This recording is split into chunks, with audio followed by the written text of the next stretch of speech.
क्या रूस के आगे यूक्रेन ने कर दिया सरेंडर? क्या ज़ेलेंस्की के ढीले पड़ गए तेवर? क्या अमेरिका की चाल समझ गया यूक्रेन? क्या यूक्रेन ने छोड़ दी नाटो की जिद?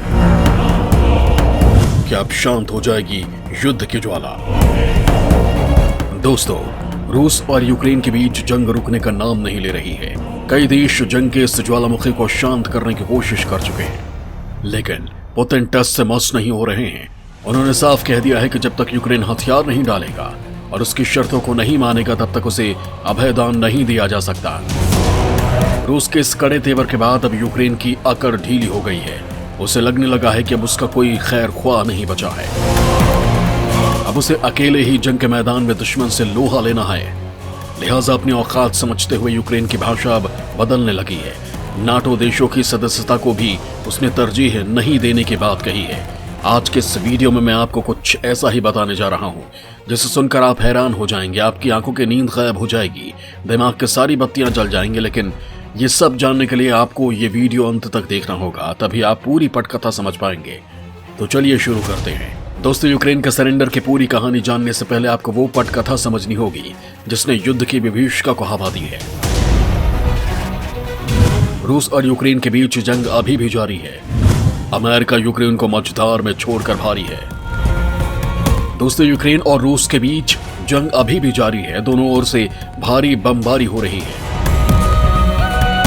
इस बीच अमेरिका ने यूक्रेन को एक और बड़ा झटका दिया, जिससे अब उसकी अक्ल ठिकाने पर आ गई है। वो समझ गया है कि अमेरिका केवल बातों का धनी है, जरूरत पड़ने पर वो किसी का साथ नहीं देता। दोस्तों, यहाँ बड़ा सवाल ये उठता है कि आखिर अब अमेरिका ने यूक्रेन को कौन सा तगड़ा झटका दिया जिससे उसकी आंखें खुल गईं। चलिए बताता हूँ आपको। दरअसल अमेरिकी रक्षा मंत्रालय ने पोलैंड के मिग-29 फाइटर जेट को जर्मनी में अमेरिकी वायुसेना के ठिकाने पर ट्रांसफर किए जाने के प्रस्ताव को खारिज कर दिया।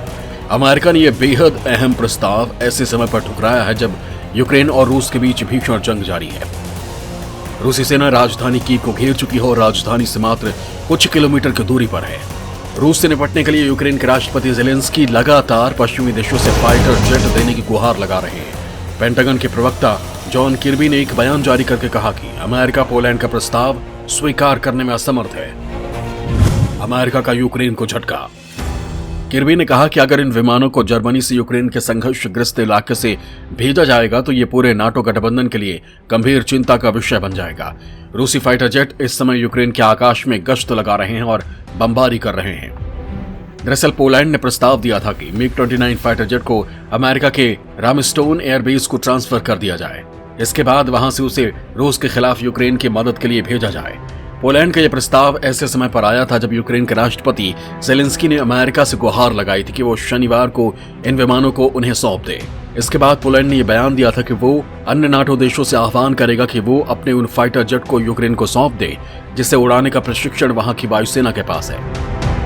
अमेरिका के विदेश मामलों के एक अन्य अधिकारी विक्टोरिया नुलैंड ने कहा कि पोलैंड ने यह प्रस्ताव देने से पहले अमेरिका से सलाह नहीं ली थी।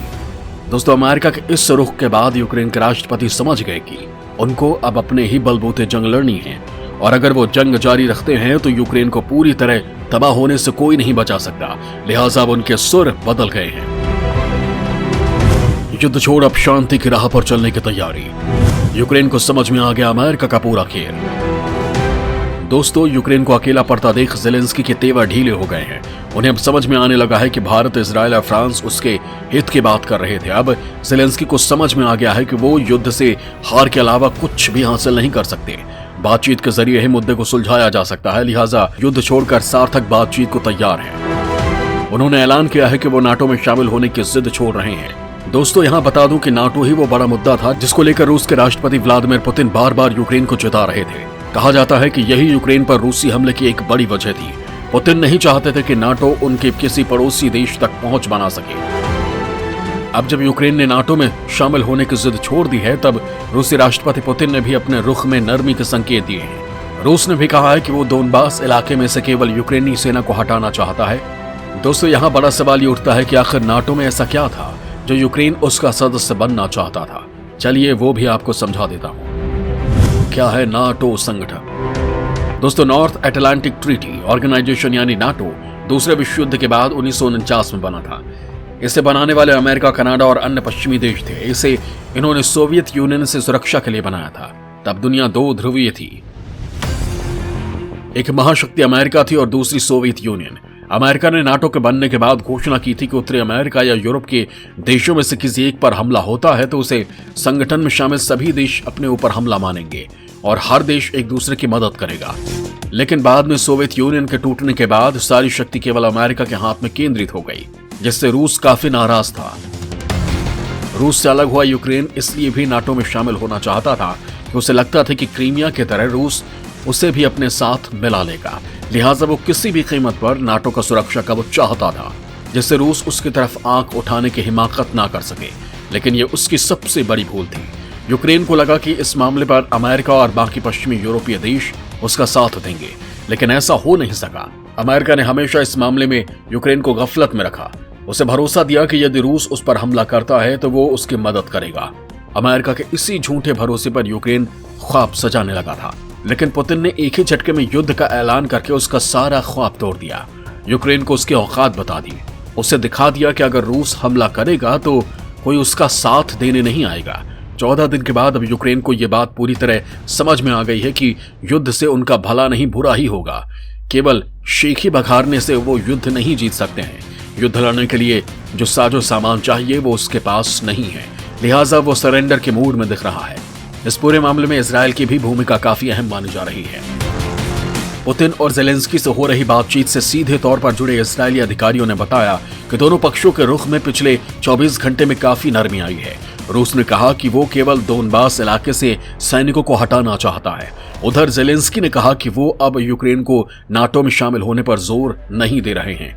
जेलेंस्की ने नाटो पर हमला बोलते हुए कहा कि वो एक ऐसे देश के राष्ट्रपति नहीं बनना चाहते हैं जो किसी के सामने घुटने के बल पर झुककर भीख मांग रहा हो। इजरायली अधिकारियों ने कहा कि वो इस बात का संकेत है कि इस विवाद का जल्द ही राजनयिक समाधान हो सकता है। इजरायली अधिकारियों ने बताया कि बेनेट ने जंग को रोकने के लिए कोई प्लान नहीं दिया है, बल्कि वो केवल पुतिन और जेलेंस्की की बात को एक दूसरे तक पहुंचा रहे हैं। पुतिन के साथ मुलाकात के दौरान बेनेट ने उन्हें यूक्रेन और अन्य देशों से मिले सुझावों के बारे में बताया ताकि रूसी राष्ट्रपति की प्रतिक्रिया को जाना जा सके। ये भी आकलन किया जा सके कि पुतिन सीजफायर को और अपनी ताजा शर्तों को लेकर लचीला रवैया अपना रहे हैं या नहीं। बेनेट ने इस पूरे घटनाक्रम के बारे में अमेरिकी राष्ट्रपति जो बाइडेन को भी बताया है। इजरायली अधिकारियों ने बताया कि पुतिन का प्रस्ताव जेलेंस्की के लिए स्वीकार करना आसान नहीं है, लेकिन यह इतना ज्यादा कठोर भी नहीं है जैसा कि वो पहले अनुमान लगाए हुए थे। उन्होंने कहा कि पुतिन के प्रस्ताव में यूक्रेन के शासन में बदलाव शामिल नहीं है। यही नहीं, रूस यूक्रेन को उसकी संप्रभुता देने के पक्ष में भी है। एक इजरायली अधिकारी ने कहा कि जेलेंस्की अब दोराहे पर हैं, जहां उन्हें एक विकल्प को चुनना होगा। रूस का प्रस्ताव स्वीकार करना कठिन है, लेकिन इससे यूक्रेन की संप्रभुता बनी रहेगी और युद्ध रुक जाएगा। जेलेंस्की अगर इस प्रस्ताव को खारिज करते हैं तो इससे युद्ध और भीषण रूप धारण कर लेगा, जो जेलेंस्की और खुद यूक्रेन के लिए महाविनाशक होगा। दोस्तों, इजरायल की तरह ही भारत भी शुरू से ही दोनों देशों के बीच जंग खत्म करने की कोशिश कर रहा है। यूक्रेन के राष्ट्रपति भी भारत से कई बार मदद की गुहार लगा चुके हैं, क्योंकि उन्हें मालूम था कि पुतिन को कोई समझा सकता है तो वो है पीएम मोदी, क्योंकि दोनों की केमिस्ट्री दुनिया में विख्यात है। लिहाजा वो भारत से लगातार युद्ध रोकने के लिए रूस पर दबाव बनाने की अपील कर रहे हैं। भारत ने भी इस जिम्मेदारी को बखूबी निभाया और दोनों देशों को समझाने में कोई कोर कसर नहीं छोड़ी।